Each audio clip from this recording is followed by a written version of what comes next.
तो hello everyone, welcome back to my channel.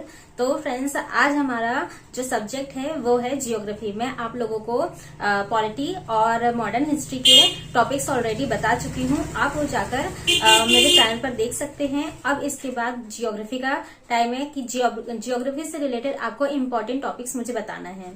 तो friends, इसमें मैं आपको एक चीज पहले क्लियर कर दूं, जो जियोग्राफी है वैसे भी बहुत वास्ट सिलेबस होता है। इतने कम टाइम में इसे कवर अप कर पाना बहुत मुश्किल है, लेकिन उसमें जो मोस्ट इम्पोर्टेंट चीजें मैं आपको बताऊंगी तो उसे अगर आप पढ़ लेते हैं तो उससे से ज्यादा क्वेश्चन पूछे जाते हैं। यहाँ तक कि जो आरओ एआरओ प्रीलिम्स है या फिर मेंस है या फिर यूपीपीएससी है, वैसे तो आपको पता है कि यूपीपीएससी ही आरओ का एग्जाम कंडक्ट करवा रही है, तो उससे रिलेटेड भी सारे टॉपिक्स आपको देखने होंगे कि जो यूपीपीएससी में भी पूछे गए हैं। क्योंकि प्रीलिम्स और मेंस में कई बार ये होता है कि एक ही टॉपिक होता है, एक ही टॉपिक से कई सारे क्वेश्चंस पूछे जाते हैं, जो कि मल्टीपल क्वेश्चंस हो जाते हैं एक ही पेपर में। यानी अगर आप प्रीलिम्स दे रहे हैं तो उसमें मिट्टी अगर दिया है तो मिट्टी से ही 3-4 क्वेश्चन पूछ लिए जाते हैं, यहाँ तक कि एक ही क्वेश्चन को रिपीट भी कर दिया जाता है। वो तो एक अलग बात हो गई, लेकिन इम्पोर्टेंट जो टॉपिक्स है उसे मैं आपको बताने जा रही हूँ, तो आप उस पर फोकस कर लीजिए। और आपके पास अब सिर्फ 1 महीना बचा है, तो फ्रेंड्स लग के पढ़ लीजिए, अपना टाइम थोड़ा सा बढ़ा लीजिए, अपना स्केड्यूल को अच्छे से मेंटेन कर लीजिए। और पीवाईक्यूज और टेस्ट सीरीज, अगर आप टेस्ट सीरीज ज्वाइन कर चुके हैं तो ये बहुत अच्छी बात है, अगर नहीं किए तो प्लीज ज्वाइन कर लीजिए और पीवाईक्यूज को बार बार देखते रहे। और एक चीज मैं और आपको बता दूं, अगर आप कोई भी टॉपिक देख रहे हैं तो टॉपिक के बाद उसे पढ़ने के बाद आप एक बार पूर्वावलोकन जरूर देखें, क्योंकि उसमें आपको तुरंत क्लियर हो जाएगा कि टॉपिक से कैसे क्वेश्चन पूछे जा रहे हैं। तो देर ना करते हुए चलिए फिर फ्रेंड्स स्टार्ट करते हैं। तो फ्रेंड्स देखिए, जियोग्राफी के बहुत ही इंपॉर्टेंट टॉपिक्स है जिनको लेकर आज आपको सारे डाउट्स क्लियर हो जाएंगे। क्योंकि देखिए फ्रेंड्स, अगर आप ये सोचें कि 1 महीना बचा हुआ है और 1 महीने में आप लोगों को यूपीपीएससी लेवल के एग्जाम को क्रैक करना है, उसके लिए जियोग्राफी जो कि वास्ट सिलेबस कैरी करता है, तो उसमें आपको बस 3-4 टॉपिक्स पढ़ के ही आप निकाल लेंगे, तो ऐसा नहीं होता है फ्रेंड्स। आपको इसमें डीपली पढ़ना ही पड़ेगा और मोस्टली टॉपिक्स को पढ़ना पड़ेगा। लेकिन फिर भी मैंने कम से कम इसमें जो इम्पॉर्टेंट टॉपिक्स है जिस पर आपको हर हालत में फोकस करना है वो बता दूंगी, जिससे आपके ज़्यादातर टॉपिक्स मोस्ट इम्पॉर्टेंटली टॉपिक्स आपके दिमाग में रहे। तो फ्रेंड्स देखिए, पहले तो आप लोगों को इंडियन जियोग्राफी में बताने वाली हूँ। तो इंडियन जियोग्राफी में आपको पहले भारत का क्षेत्रफल, जो कि कितना मतलब पूरा भारत कितना कवर करता है, उसमें अक्षांशीय देशांतरीय विस्तार, उसका सीमावर्ती देश, पड़ोसी राज्य और पड़ोसी राज्य से लगे हुए जितने भी राज्य है, मतलब पड़ोसी देशों से लगे हुए जितने भी राज्य हैं उनको देखना होगा। और उसके बाद जो मानक समय रेखा है वो किन किन देशों से होकर गुजरती है। और उसके बाद जो कर्क रेखा है, कर्क रेखा पर स्थित जितने भी राज्य है और जितने भी उसमें आते हैं, ये सब आपको देखना होगा, जो कि इसका सामान्य परिचय है। अब इसके बाद देखिए, भारत के प्राकृतिक प्रदेश और उसके बाद उसके मैदान, पर्वत, पठार, घाटियाँ, दर्रे, आपको पता है लिपुलेख, दर्रा, रोहतांग, ये सब आपको देखने होंगे। और उसके बाद हिमनद, तटीय रेखाएं, जितनी भी तटीय रेखा है, और इसके साथ साथ अंडमान निकोबार वाली भी, तो वो इसमें जो जितने भी चैनल है, 8 डिग्री चैनल, 9 डिग्री चैनल जितने भी हैं वो सारे आपको देखने होंगे।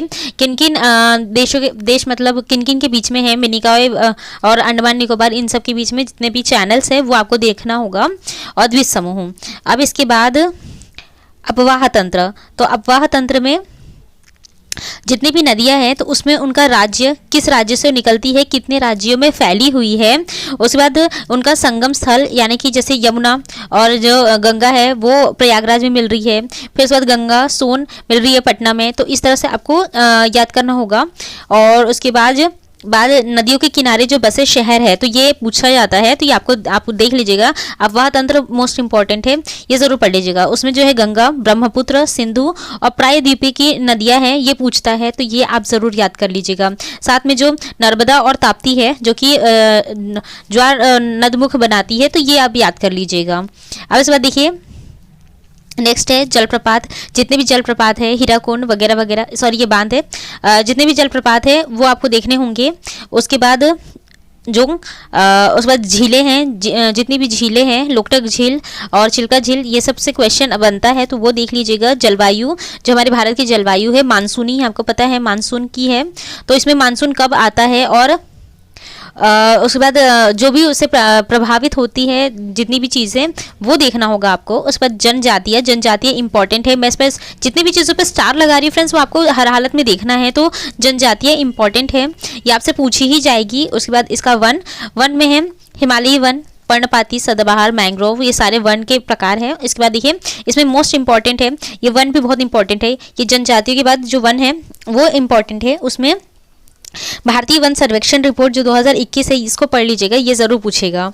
अब उसके बाद देखिए कृषि, अब ये मोस्टेस्ट इंपॉर्टेंट है, ठीक है, मोस्ट आईएमपी है, क्योंकि आपको पता है हमारा देश कृषि प्रधान है, तो इससे क्वेश्चन पुट अप होता है, इसलिए कृषि आप पढ़ लीजिएगा। इसके जो भी लेटेस्ट चीज़ें हैं वो ज़रूर देख लीजिएगा। इसमें जो फसल है, फसल और उसके उत्पादक राज्य, जैसे गन्ना या वो उत्तर प्रदेश ज़्यादातर करता है। उसके बाद चीनी मिल कहाँ पर है, तो ये सारी चीज़ें देख लीजिएगा। फिर पशुपालन जो कि इसके अंतर्गत ही आता है, तो ये कृषि ज़रूर देख लीजिएगा। अब इसके बाद देखिए नेक्स्ट में अब ये है, ये भी मोस्ट इम्पॉर्टेंट है, ठीक है। मैंने आपको कम से कम 4 टॉपिक्स इंपॉर्टेंटली बता दिए हैं। अब इसमें बहुउद्देशीय नदी घाटी परियोजना, तो इसमें फरक्का बांध, नागार्जुन, रिहंद, तो ये नदी और वो नदी किन राज्यों में प्रभावित हो रही है और उसमें कौन सी नदी घाटी परियोजना है, ये देख लीजिएगा। जैसे मध्य प्रदेश की, उड़ीसा की और इसके बाद में हिमाचल प्रदेश की, तो यहाँ की ज़रूर देख लीजिएगा। अब इसके बाद देखिए खनिज, ये भी मोस्ट इंपॉर्टेंट है, मोस्ट इंपॉर्टेंट है। कृषि, बहुउद्देशीय परियोजनाएं और खनिज, ये बहुत ही इंपॉर्टेंट है, तो ये ज़रूर देख लीजिएगा आप। तो इसमें ये जो राज्य है किन राज्य में है और उनका खनन क्षेत्र कौन सा है, ये ज़रूर देख लीजिएगा। अब इसके बाद ऊर्जा संसाधन, ये भी इम्पॉर्टेंट है, तो इसमें आपकी हो गई पवन ऊर्जा, सौर ऊर्जा, ताप विद्युत ग्रह, तो ये देख लीजिएगा। अब इसके बाद परिवहन में सड़क मार्ग और जल मार्ग, जितने भी नेशनल मार्ग है वो देख लीजिएगा, राष्ट्रीय राजमार्ग और जल मार्ग जो कि और उसके साथ ही इसमें जो बंदरगाह आ रहे हैं वो बंदरगाह देख लीजिएगा। अब इसके बाद देखिए उद्योग, तो उद्योग से भी क्वेश्चन पुट अप होते हैं, तो इसमें लौह इस्पात, ये जो इम्पोर्टेंट मैं बोल रही हूँ ना, तो इम्पोर्टेंट ये जितने लिखे इतने मोस्ट इंपॉर्टेंट है, ये ज़रूर देखिएगा। लौह इस्पात, सूत्री वस्त्र उद्योग, रेशम वस्त्र उद्योग, फिर चीनी मिल, ये ज़रूर देख लीजिएगा। अब इसके बाद राष्ट्रीय उद्यान से आप लोगों को मिलाने के लिए आता है, जैसे यहाँ पर राष्ट्रीय उद्यान दे देगा और ये किस राज्य में है उसका, तो फिर उसका आपको ऐसा मिलान करना होगा, तो इसमें पूछेगा। अब इसके बाद इसमें टाइगर रिजर्व भी देख लीजिएगा और लेटेस्ट इसकी जो टाइगर इंडेक्स बनता है तो वो ज़रूर देख लीजिएगा। अब इसके जो राज्य हैं किन किन राज्यों में हैं और वन्यजीव अभ्यारण्य, तो ये सारे ज़रूर देख लीजिएगा, ये पूछा जाता है। अभी कुनो से रिलेट पूछा जाएगा जो कि नामीबिया से आए थे, तो ये ज़रूर देख लीजिएगा एक बार। अब देखते हैं विश्व भूगोल, तो विश्व भूगोल में आपको कौन कौन से टॉपिक्स हैं, तो इसमें सौरमंडल जो कि इससे क्वेश्चन ज़रूर एक पूछा जाएगा। अब इसके बाद भूमध्य रेखा, कर्क रेखा और मकर रेखा, इसमें जितने भी देश स्थित हैं ये सारे देशों के नाम देख लीजिएगा। और इसके बाद महाद्वीप में देश और इसमें जैसे स्थल अवरुद्ध जो भी देश है, मतलब और उसके बाद जो इस तटीय तट रेखा पे जितने भी देश मौजूद है ये ज़रूर पूछिएगा, देख लीजिएगा, पूछता ज़रूर है। और द्वीप समूह जितने भी है तो उसमें सबसे छोटे जो द्वीप समूह है, सबसे बड़े द्वीप समूह है वो पूछेगा, तो ये भी देख लीजिएगा। अब इसमें होती है चट्टानें, जितने भी कई प्रकार की चट्टानें होती है तो चट्टानों को देख लीजिएगा। इसके पर्वत ज़रूर देख लीजिएगा क्योंकि पूछा जाता है पर्वतों के नाम, तो वो भी मिलान के लिए दे देगा, है ना, आप लोगों को मिलान करने के लिए ही पर्वत, ज्वालामुखी और ये मैदान, इन तीनों से ना ये मिलान करने के लिए देता है कि सही कौन से हैं, कहाँ स्थित हैं, तो उनका देश और पर्वतों के नाम, तो ये देख लीजिएगा। अब इसमें पठार भी इंपॉर्टेंट है, तो इन सभी में है कि उनके देश और उनका नाम ज़रूर देख लीजिएगा। अब इसके बाद झीलें, घाटियाँ और घास के मैदान, तो ये घास के मैदान, ये मैदान जो है यही घास के मैदान है, तो ये सारे मैदानों के नाम ज़रूर देख लीजिएगा।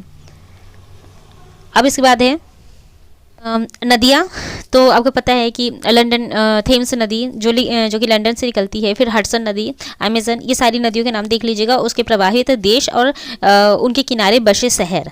अब इसके बाद सागर, तो जितने भी आसपास बसे देश है जैसे लाल सागर, काला सागर और उसके बाद कैस्पियन सागर, तो ये ज़रूर देख लीजिएगा। इसके बाद उद्योग, उनमें जो भी नगर बसे हुए हैं उद्योगों में वो। अब इसमें भी खनिज इंपॉर्टेंट है, खनिज, तो उत्पादक देश, ऊर्जा संसाधन, जितने प्रकार के हैं ऊर्जा संसाधन, और इसके बाद जनजातियाँ, जनजातियाँ पूछी ही जाती है। जनजातियाँ भारत में भी इम्पोर्टेंट है, यहाँ पर भी इम्पोर्टेंट है। और ये इम्पोर्टेंट है यहाँ पर महासागरीय धाराएं, तो गल्फ स्ट्रीम की धाराएं, ठंडी जल धारा, गर्म जल धारा, तो ये सारी धाराओं से रिलेटेड क्वेश्चन बनते हैं। अब वन, तो यहाँ पर भी वन इम्पॉर्टेंट है। प्रमुख बांध और बंदरगाह, ये भी देख लीजिएगा। चक्रवात यानी जलवायु, जितने भी अभी लेटेस्ट में जितने भी चक्रवात आए हैं और किन देशों ने उसका क्या नाम रखा हुआ है, तो ये ज़रूर देख लीजिएगा, ये लेटेस्ट में अभी रहेगा। अब बंदरगाह, जो कि अब मैं बता चुकी हूँ, और अनुसंधान केंद्र, अनुसंधान केंद्र यहाँ पर भी इम्पोर्टेंट है। और यहाँ मैं जो कि नहीं डाली हूँ भारत वाले में, तो वहाँ पर भी देख लीजिएगा, आपको अनुसंधान केंद्र दोनों में इम्पोर्टेंट है। तो फ्रेंड्स, ये सारे टॉपिक्स आपके लिए बहुत ज़रूरी है, इन्हें ज़रूर पढ़िएगा। तो फ्रेंड्स, देखा आपने, इतने टॉपिक्स अगर आप देख लेंगे तो ये आपके लिए मोर देन इनफ है। वैसे आप सोच रहे होंगे कि मैम आपने तो पूरा ही बता दिया, लेकिन फ्रेंड्स इसमें छोड़ने लायक तो कुछ है भी नहीं। लेकिन हाँ, बस आपको जो मैंने सिलेक्टिव चीजें बताई है, जैसे मिट्टी हो गई, कृषि से बहुत ज्यादा क्वेश्चन पुट अप होते हैं, क्योंकि आपको पता है हमारा जो देश है वो कृषि आधारित है, तो इसीलिए इससे ज्यादा क्वेश्चन पुट अप होते हैं। उसके बाद जो बहुउद्देशीय नदी परियोजनाएं हैं, वो नदियां कौन से राज्य और कौन से देशों में प्रवाहित होती है, और इसे कौन कौन सी बांध बने हुए हैं, ये जरूर पूछेगा।